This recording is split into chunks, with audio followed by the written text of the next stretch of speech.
Hello, scumbags. Welcome to the high ground. It's pleasant up here. This is The Last Jedi. That's where we're at right now. We're going to be talking about The Last Jedi. This is a spoilers, not really review, but a spoilers sort of reaction, emotional reaction to The Last Jedi.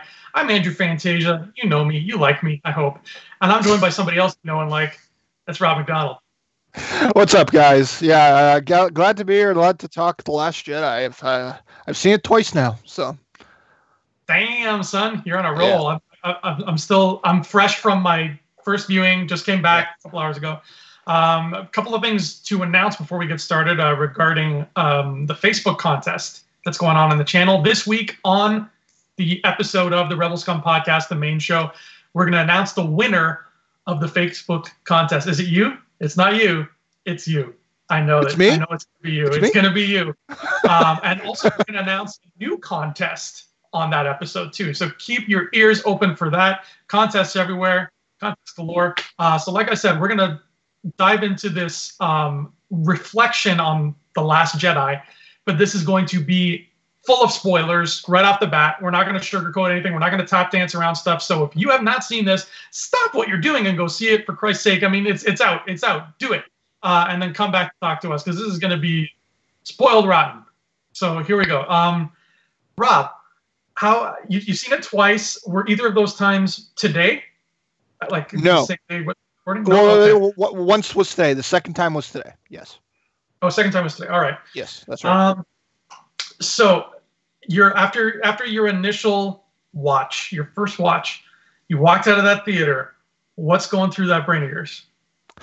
Well, what was literally going through my brain was that I liked stuff in this movie. There was a lot of things I liked about this movie, but after the first reaction, there was a few things that I hated, that I did not like, and those things just took over everything. And it was to the point that I was watching this movie, and as soon as one of these weird things would happen, I'd be thinking about this for like the next 5 minutes or 10 minutes, and I would almost not be processing that part of the movie at that point, because that would just be on my head. I'd be questioning what I just saw. So I don't know if we should jump right into the Snoke in the room. That's well, let's kind of go through it sort of in chunks chronologically. Sure. I've like I said, I've just come from it, and overall, I'm just eager to sink my teeth into it again, because I feel like I just put a lot of food in my mouth and sort of swallowed it, and I only chewed about half of it. Yeah, and the rest of it is it's not giving me indigestion, but it's sitting in my throat, and it's like, hey, I'm still here. Pay attention to me. So I need to sort of do that. So let's kind of, like I said, let's look at this movie in some chunks here. We'll start off with the Poe / Leia / Holdo chunk of the movie.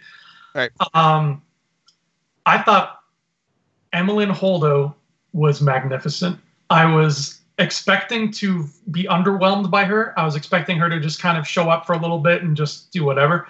And I ended up really liking that character. She brought a lot of weight to it, and it's not the kind of character where you would.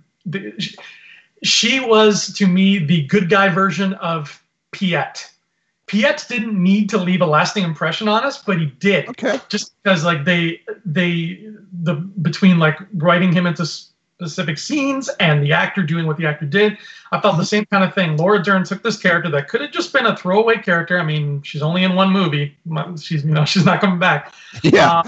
But I remember everything that she did, every line she spoke. I can see it clear as day. There was never a part where I'm like, oh yeah, she did this and that. It was all present always. And when her story was done, when we saw her fly off into the metaphorical sunset and she's gone, I was like, I'm never going to forget this character. She was only in one movie, but I'm always going to remember the legacy she left in that movie. And I was thinking of other Star Wars characters who have only been in one movie, and the only one I can think of who made this good of an impression was Qui-Gon Jinn. Okay. I'm ready to put her on that level of somebody who owned the one movie she was in and was like good to go after that. Yeah, the only one I could really think of at this point, and he was a droid, was K2SO, but he obviously had one movie for other reasons. There were plenty of characters, I guess, that were one-off movies in Rogue One. But yeah, Holdo's an interesting one because myself and Josh had our video of our review reaction video that I just read reviews and we were just reacting to a bunch of them. And I can't remember who it was that wrote this review, but in this little subtext, and this person only had 2 sentences to sum up what they thought about the movie.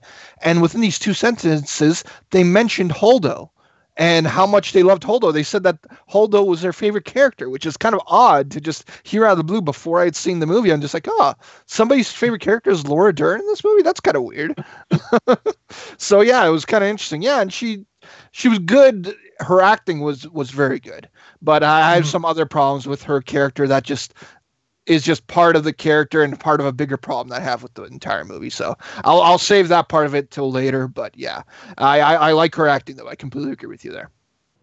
Now the big deal going into this, and it became a big deal in the movie very early on, was a little woman by the name of Leia Organa.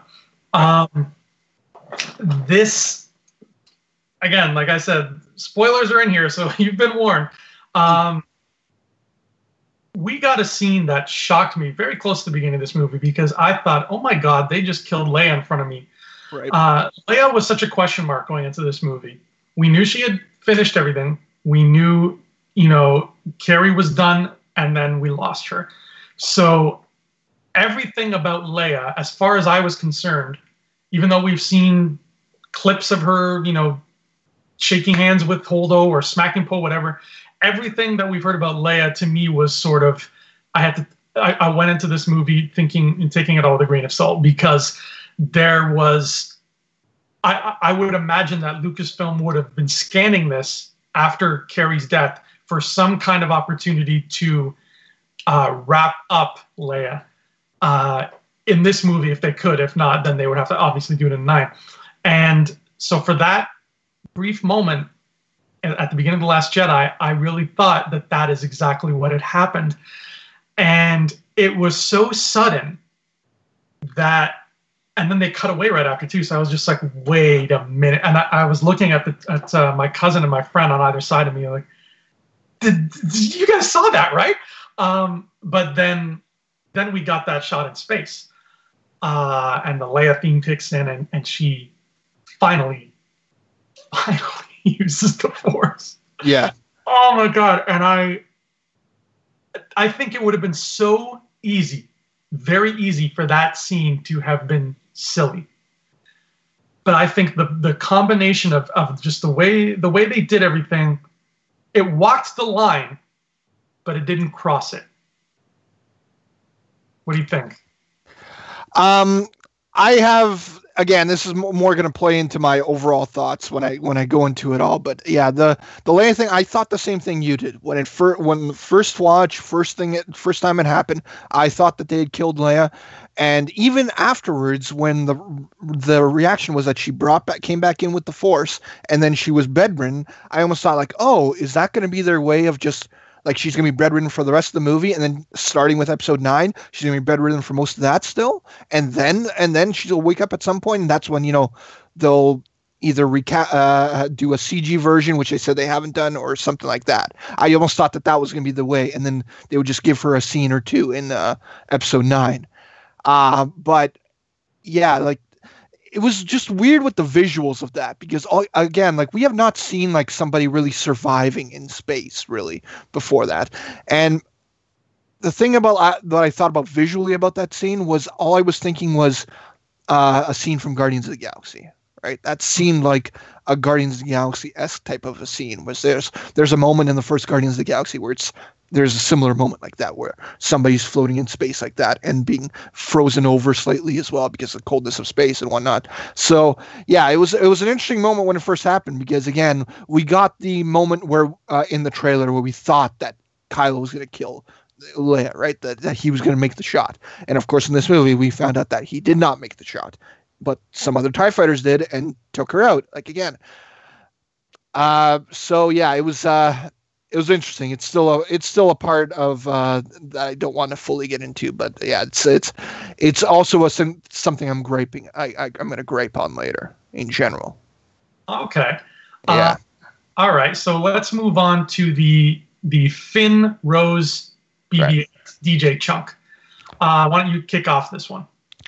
Yeah. So this is one that what I even heard about was that I was trying to keep away from the reviews, but out of the reviews I had read, they were saying that they were not a fan of this storyline. And me watching this storyline felt like filler in this movie a lot of time. It felt like Finn is a main character, so he has to be doing something. So we're gonna send him to Canto Bight and to go through this casino and go through all this hijinks. Getting to DJ, and we'll also do a little side story about how apparently hurting animals is bad within this movie as well. So again, it was a part that bothered me because I like Finn a lot, but just a lot of these stories and a lot of these moments that he got thrown into in this movie, I was not a fan of. So, and this storyline was one too. I kind of felt like in a lot of ways that romance between Finn and Rose was a little forced at the same time as well. As it stands right now, there's nothing about this movie that I would say that I hate, but the Finn chunk with Rose is definitely my least favorite of the three chunks. It's the one, whenever they would cut to it, I'd be like, okay, all right, so we're back on this. I think if I have one big problem with it, and it's just a personal gripe mainly, it's that I feel like Canto Bight itself needed some room to breathe. It needed that world. We kind of, with the cantina and with Maz's castle, we kind of let that teabag steep a little bit. We kind of let that world kind of come around us. Whereas Canto Bight, they were in the casino very briefly, and then they weren't. And they spent a really long time on that shot of that guy trying to put coins into BB-8. Right. Going, and I'm like, wow, he's still trying to put coins in them. Okay, we're still here. So I feel like if that casino, if getting to DJ had been a matter of like you want me to work for you, beat me at poker, beat me at Sabak, and we would have seen, have the casino become part of the story instead of just set dressing. I think that could have worked really well. Now I haven't read that Canto Bight book, so I don't know. Maybe that'll sate my thirst more. True, yeah. But I feel like they missed an opportunity to use the casino as part of the story to like make them have to gamble. If DJ, if they want his respect, maybe he's a gambler, he's a scoundrel. Okay, you want my respect? Beat that guy with the flower on his lapel, and then we'll talk. That was just the core of why I thought that was my least favorite. Just because Canto Bight, I think, could have been part of the story, and instead it was a nice backdrop. It was a pretty backdrop. That part in Canto Bight felt in a lot of ways like it was like an episode, like a Rebels episode within this movie, where it's like that part could have just been 20-minute episode of Rebels if Finn was on it, right? Like for example, one of those animated shows. But yeah, either way, continue. Yeah, exactly. And with DJ himself, I'm actually very shocked that we didn't learn his name at all in this movie. That's a very J.J. Abrams thing to do, and I wasn't expecting that in a Rian Johnson movie. If J.J. was directing this, I'd be like, we're not going to learn anybody's name like that. That's how J.J. rolls. But with I was like, he said the line "Don't join." He said that, so I was like, okay, they're playing with that. But I was going into this movie, and maybe this is just my fault for expecting this, but I was going in expecting the reveal of his name not to be huge, but to be a moment where we're like, oh, neat. Because of the fact that he had this nickname throughout all of the production, because of the fact that they're just like, why don't we call him DJ for now, fans? Don't worry about it for now. Just wait. Just let's call him this for now. So I had that going into it, like something like when he introduces himself, that's going to be a moment. It's not like critical but it's going to be a moment. And his name's never spoken once. Now he does live. He does survive. So episode 9, there's plenty. The night is still young. The trilogy is still young. So we may see him again. But yeah, that kind of threw me for a loop. I was not expecting it to be that vague in that sense of that character. But so that was that chunk. And then finally we'll come to the chunk of Rey, Kylo, and Luke. This was I think, a perfect example of, like, a textbook example of the director and Lucasfilm and everybody involved saying to us, the fans, we're going to give you everything you want, but not the way you want it. Everything is going to come to you in a different way. Ignite the Green, it happened, but in a different way. Learning about Rey's parents, it happened, but in a different way. Everything was so, like, everything was a joy buzzer. It's like, sure, I'll shake your hand, but there's more. There's more to this. Overall, Rey's interactions with Luke and everything on Ahch-To, loved it. Freaking loved it. From the moment he threw that lightsaber over her shoulder, I was like, that is perfect. That is the Luke I was expecting to see in this movie, and it fits with everything. Her interactions with the caretakers was so beautiful. Right. I was really hoping that they would do a thing where, when Rey leaves Ahch-To in the Falcon, I was really hoping they were going to cut to the caretakers watching her leave and, like, cheering because she's finally gone. Now we can just clean everything up and it'll all be normal again. The getting to see Luke again was just, like, it took my breath away. Just hearing him speak. He name dropped Darth Sidious, which was crazy. That whole storyline was, I think, exactly what it needed to be. Luke had an arc, which is what we all wanted. Like, I didn't want him to just be the mentor, because 9 times out of 10, the mentor doesn't have an arc, but he did, and it was great. Rey's arc is actually still very much up in the air, which is interesting. I think that her growth in this movie comes from what growth she gives to other people, what she did for Ben, what she did for Luke. She herself still has growth to do, but that's coming. What did you think of this, Sean? It was an interesting part. Like, I love all the training scenes, like how you mentioned, like all the moments where he's, imparting knowledge to her, and still even seeing it for the second time today, especially with a friend of mine who is a gigantic fan of Rey. He completely laughed out loud on that moment where he's training her for the first time, and then he tells her to reach on that moment. That, yeah, he completely cracked up about that, and that's a very funny moment as well.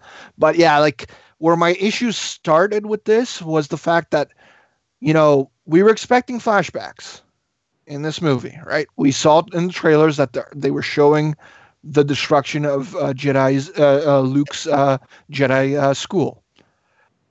But the way we got these flashbacks is something that I wasn't a fan of. The fact that we just got literally the same moment, not even a scene, like it was just a moment, 3 different ways, was something that I was just not really a fan of. The fact that we got it from Luke's semi-lying perspective at first, and then we got Kylo Ren's version, and then we got the final Luke version that could be the truth, or it still might not be the truth. We might still revisit this same moment again in episode 9. So that was kind of something that semi-frustrated me to an extent. Like, I didn't feel like we needed that. I almost wish we had gotten one, like, if they had just devoted a good, 15 minutes and just told that story right there. Right.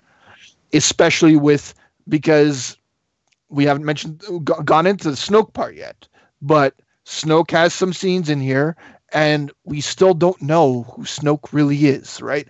He was so mysterious in this movie, in that we found out his power and all this stuff that he is capable of with the Force, but he died. I'm saying it right now. He just died, and that was it. And we still didn't even. We found out how powerful he was. We got pulled in. They hooked us in and pulled us to want to know more about Snoke, and we didn't find out where his power comes from, how powerful he is, and we also didn't find out still how he was able to manipulate Kylo when he's on this planet being trained by Luke. Like, how did Snoke get his hooks in that? So that's where I feel like that part of it could expanded by this, possibly 15-minute flashback scene that wasn't. And as a result, we just wound up getting a dead Snoke without any answers, without nothing to fill in the blanks. So that was I'll sit on that Snoke part for a little bit. I want to know what you think about Snoke most of all. Well, yeah, let's actually take this to that throne room scene, because I think that there's a lot to be said about that scene, but B, there's a lot of I can understand a lot of people being unhappy or unsatisfied with certain things, and I think that they can all sort of orbit that scene and sort of spread from it. So let's just go into it. Right. We've got Rey. We've got Kylo. By the way, FYI, Rey's side bangs, R.I.P. They are no longer a thing. But her hair still looks fantastic. Girl, you rocked that hair. Kylo, Adam Driver did a great job, by the way. Like, he was... Yeah. I always overlooked Kylo Ren. In the first movie, I did this, and in the second one, like, on the way back, I was talking in the car with my friend about everything, and I kept overlooking Kylo until he brought it up. But he's just consistently great. So we got the two of them with Snoke in that throne room. And then shit gets real, which is like probably the best way to put it there. And you're right. We saw the end, arguably the premature end of Supreme Leader Victor Snoke. And what followed was a very amazing fight sequence that is I'm never going to be the same way again after watching that.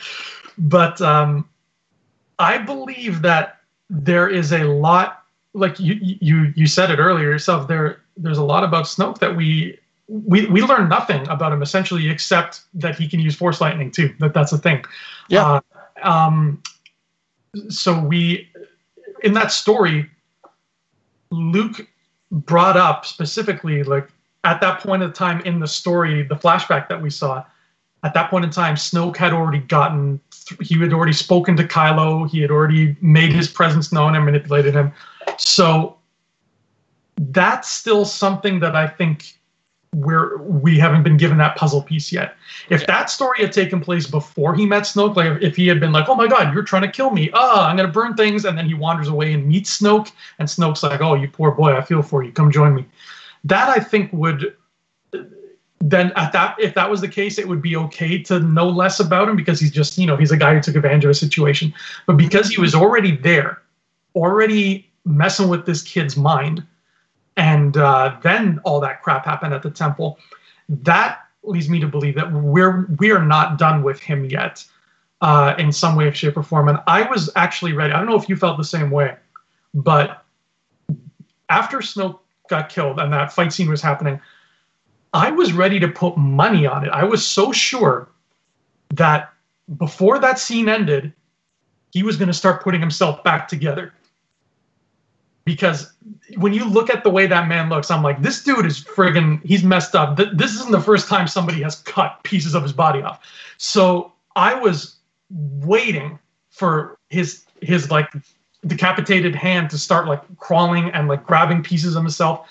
And when that didn't happen, I was like, okay, like where are we going with this? And the ship was like wrecked when Holdo flipped through it, but it did not blow up is what I took away from that. And that body, for all we know, is still there.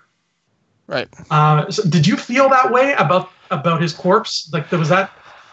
I didn't think that way, but the whole time, like when I was mentioning earlier how I was like, I had several moments that just stayed with me, and I was just like, I was just questioning it. I wasn't fully processing it. I was like, I only processed it today how awesome that fight scene with both Kylo and Rey versus the Praetorian Guards was today on the second viewing, because during that whole fight scene, all I was just thinking about is like, wow, how's Snoke going to come back? Like, and then the whole time I was thinking, like you were thinking this whole idea that Snoke would come back together, because again, he's so fractured, he's so hurt. I thought that the way they were going to go with that was that he was actually doing like an astral projection to them. So he was manipulating them into it, and because he was just letting them see what Kylo wanted to see. Right, Kylo wanted to kill him, and that he wanted to see it. So I thought that right after that moment where he took out the hand and to get Rey to join, and she refused, I thought that that's when Snoke was going to go, "You fool," and something like that, and then everything was going to come to reality, and then Snoke's still there. That's what I was expecting, and when that didn't happen, that's when I was just like, okay, I guess he is really dead, and and that's it. But it's an interesting thought that he could put himself back together, but. I don't know. I kind of feel like if he was going to put himself back together, he would have by that point. So I don't know.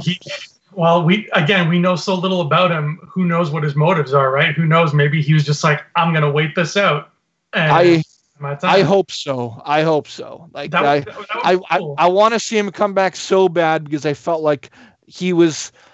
I had this discussion with James where it was like J.J. Abrams directed the first movie, and now Rian Johnson did this movie. But J.J. Abrams, within like something like Lost, let's say, he did a few things that are kind of like what Rian Johnson did. He killed off a few characters in Lost before they got their story told.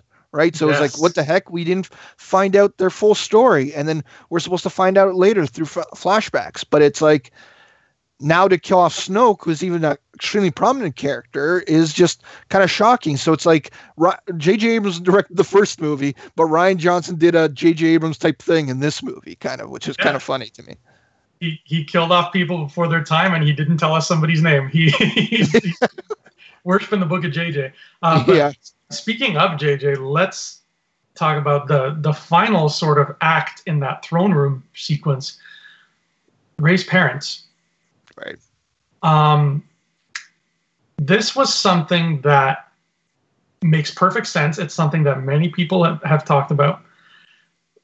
But they did it in such a way that everybody's theories could still be technically right. Yeah. I mean, except like Han being her father, because now that that's I think that's pretty much out the window now. But the Obi-Wan thing, the Palpatine thing, those could all still technically be right, because we still never learned, why does Snoke want her so badly? What's the deal with it is you? The whole parentage thing, them being nobodies, still doesn't negate any of those big theories. So was this, again, it's such a like a question mark. Was this Lucasfilm saying it doesn't matter, just focus on the character in front of you? Or was this Lucasfilm saying, like, here's a drop of this to tease you, but there's more coming in 9 about her lineage? And the same thing goes for Snoke. Was this a thing where Lucasfilm is like, psych, bait and switch, Snoke doesn't matter? Or was it a thing like, Snoke matters, but we're going to dangle him on a string for a bit? These 2 points, I can't say whether or not I'm happy with how they did them until I see 9. That's just the way, the headspace I'm in right now, because they are the 2 biggest points of contention, not contention, but the 2 biggest question marks fans had after 7. And I'm sure Lucasfilm was aware of that. But like you said, J.J. Abrams, he knew on Lost, he knew which questions were important and which ones were not. And he answered the ones that were important. Are they doing the same thing, or are they just, stringing us for the long haul? And I hope they're stringing us for the long haul, because I would like to think that they are conscious of, obviously, importance to story, but they're conscious of importance to fans too. And if Snoke is nobody, then fine, but make him being nobody something cool that we can enjoy. Mm-hmm. And if the parents are really just junk traders in a shallow grave on Jakku, that's fine. But if there's, like I said, Rey hasn't gotten her big changing moment yet. Rey's arc is still up in the air. And I hate to keep beating this dead horse, but introducing that Palpatine aspect is the perfect way to give her that arc, is the perfect way to challenge her and really get us to a point where we're like, this is who Rey is now. So I'm on board. I'm fine with waiting another 2 years to get this out in the open. But what about you? What did you think of this? So it's an interesting part of it. So this is one of the big questions about, like, this conversation that Kylo had to Rey, and how they had this discussion about her lineage. Like, just to start off with what you were mentioning, how the fact that they're answering some questions or ignoring other ones, right? It seems to me like the way Lucasfilm is addressing it is it's saying that I think that the lineage is an important fact, but who Snoke is not. Just judging by the way that they handled both these storylines, the fact that they killed Snoke, and that they gave you an answer to Rey, but they didn't give you a definitive answer to Rey, right? They only gave you one man's point of view to extent, right? They gave you Kylo's point of view. And this is such an interesting topic, but it's actually going to be one that's going to be coming up on Vote No Conference. We're going to do a recording soon, so that'll be interesting, about whether Kylo lied to Rey. So that'll be an interesting topic to do. And it's funny that we mentioned this, because today is when I read a certain person's reaction to this.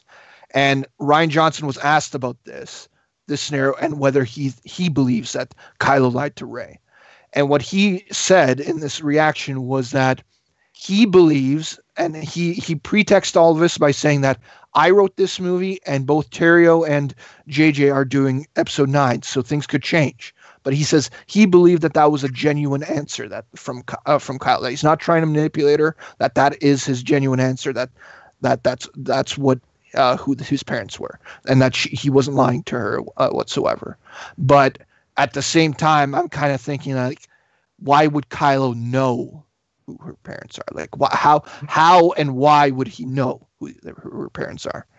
Like, if there were really nobodies, then why would he be watching nobodies? Like, if they really mean nothing to him. So I believe I under my impression, I believe that everything he was doing in that scene, and even the build up with the connection between Kylo and Rey, I believe all that was just say anything and do everything that you can in order to try to convince Rey to join you. Because I believe that Kylo had this plan to try to kill Snoke pretty much from this entire movie.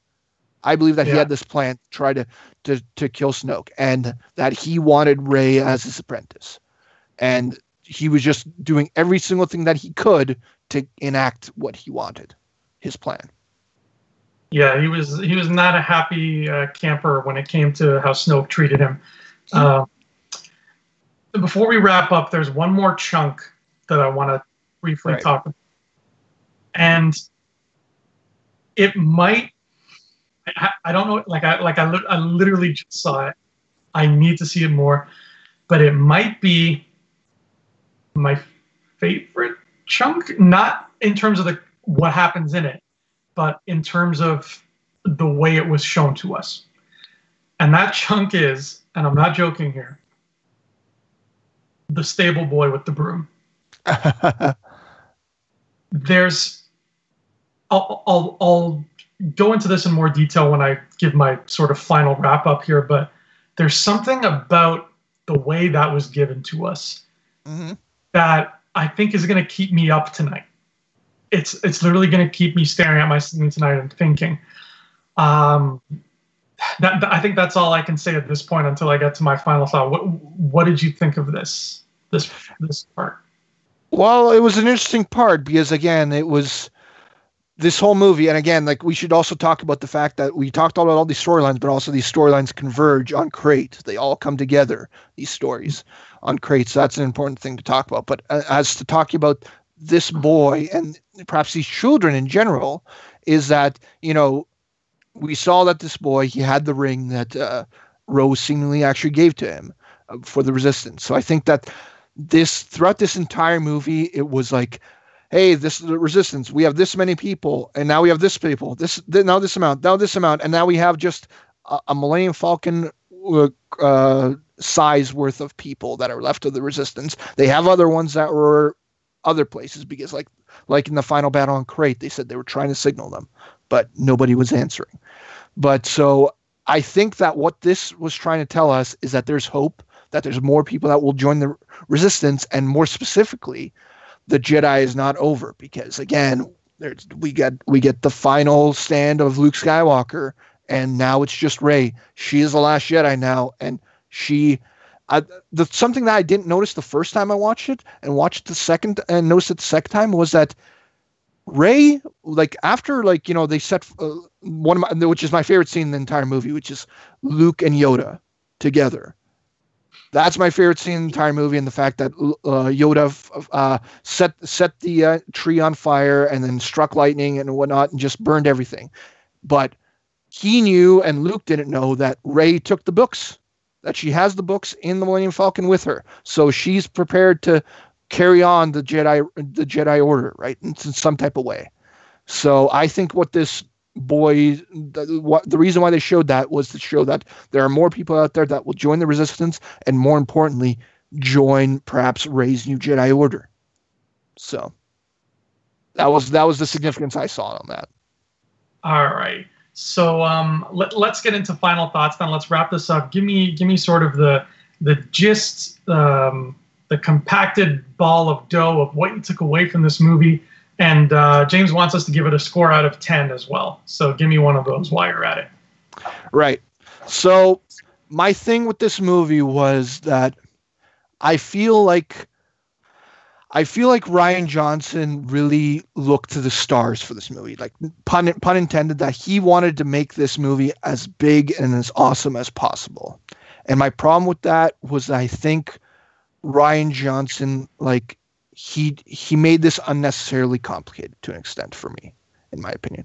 I think that he could have had this story a little bit more focused, and part of the reason why I mentioned about this whole Finn part of it, where they had to go to Canto Bight, I almost feel like they should have just, for example, with Finn, lessened his role in this movie. Just made it a smaller role.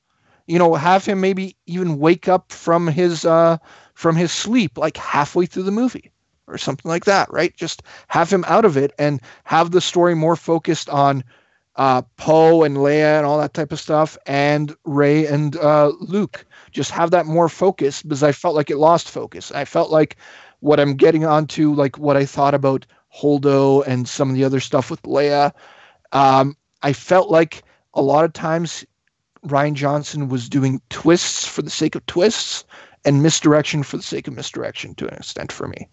Like the fact that they made Holdo seem like incompetent and seem like a bad person, like to an extent, like she was clearly an antagonist to Poe for that first little bit, like where Poe was acting like the good guy and he had to undermine Holdo in order to get his version of the plan and what he believes is the right thing to do to happen, right?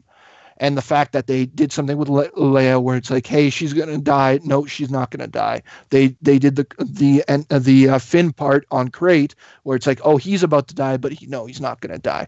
And then they did, again, we didn't really get into it, but Luke's final stand, where you're supposed to think that Luke is there, but at the same time, he got his little Just for Men hair gel on his beard, and how did he get to that planet? There was a bunch of things that they set up in some type of weird way that I don't believe they completely paid off. Like, as much as I like the moment in which Luke passed away, that beauty of him just looking at the sun setting again was amazing, but the build up to it is what kind of bothered me. I didn't like that he never left, and that his interaction where we're supposed to think that that's him at some earlier in the movie when it's not.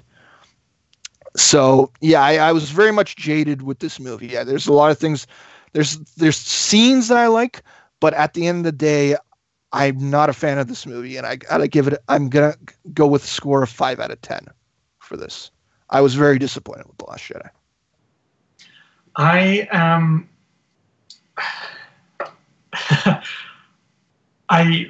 First of all, I have to see it again. and I have to see. Oh, that's how it was for me too. Yeah, I had to see it again to be able to put my thoughts squarely where There's I a lot want there. to.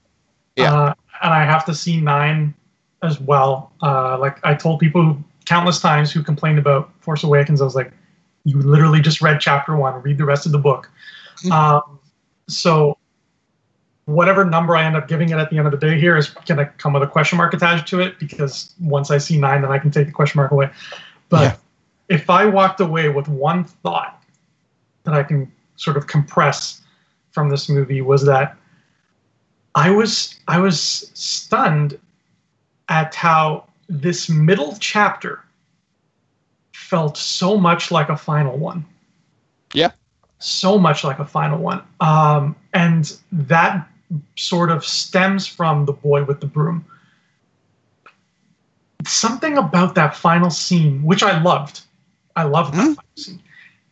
Something about that scene made me feel like if Disney had said, okay, we're going to go to a certain point, we're going to go to episode 12, and then 12 is going to be the end of the Skywalkers, period. You're never seeing that again. That's the end. We're going to put a cap on it.